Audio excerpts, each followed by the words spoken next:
오늘 말씀의 시작에 보면 그 후에라는 말이 나옵니다. 여기서 그 후는 사울이 죽은 다음을 이야기하고 있습니다. 이제까지 이스라엘의 왕으로 지내왔던 사울이 죽은 것입니다. 다윗에게 천적이었던 사울이 죽음으로 다윗은 이제 자기 마음대로 자기를 따르는 수많은 세력을 이끌고 이스라엘의 왕이 될 수 있었습니다. 그런데 다윗은 어떤 일을 가장 먼저 했습니까? 오늘 말씀 1절에 보면 다윗은 자기의 앞으로의 가야 할 길에 대해 아주 자세하게 하나님께 묻고 있음을 보여주고 있습니다.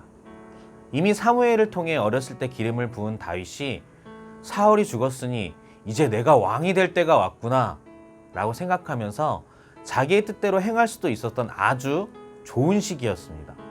그런데 그 좋은 시기에 다윗은 겸손하게 하나님께 자신의 앞으로의 길에 대해 묻고 있는 것입니다. 내가 주도권을 가지고 나의 마음대로 살 수 있는 가장 좋은 시기에 다윗은 그의 뜻대로 행한 것이 아니라 하나님께 자신의 길을 묻고 있는 것입니다. 대부분의 사람들이 자신에게 어려움이 닥칠 때는 하나님의 뜻을 찾으려고 애쓰다가 그 어려움이 지나가고 편안하게 살아가게 됐을 때에는 하나님의 뜻보다는 나의 뜻대로 살아가려고 합니다. 왜요? 하나님의 뜻이 없어도 모든 삶이 편안하고 안정되어 있다고 생각하기 때문입니다. 바로 그 순간에 오늘 말씀에 다윗에게 주어진 것입니다. 그런데 다윗은 그때에 하나님의 뜻을 묻고 있습니다. 이것이 바로 진정한 믿음의 사람들의 모습인 것입니다. 사랑하는 소망교회 대학부 여러분, 무엇이 여러분들로 하여금 하나님을 찾지 못하게 합니까? 무엇이 여러분들로 하여금 하나님의 뜻을 묻지 않게 만들고 있습니까? 그것들을 잘 생각해 보시기 바랍니다. 그리고 그것들이 있다면 지금 당장 버리시기 바랍니다. 그것들이 여러분들을 죽음으로 몰고 갈 것이기 때문입니다. 그것들이 사탄이 우리와 하나님 사이를 멀어지게 만드는 것이기 때문입니다.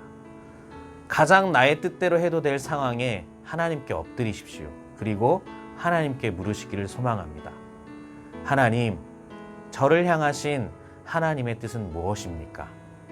이런 믿음의 사람들에게 하나님은 하나님의 계획을 이루어 가십니다. 우리 모두가 다윗처럼 그리고 예수님처럼 하나님의 뜻을 가장 먼저 구하는 하나님의 자녀들이 되기를 소망합니다. 기도하겠습니다. 하나님 아버지, 우리들의 삶 속에 하나님의 뜻을 가장 먼저 구하는 지혜로운 자들이 되게 하여 주시옵소서. 예수님의 이름으로 기도합니다. 아멘.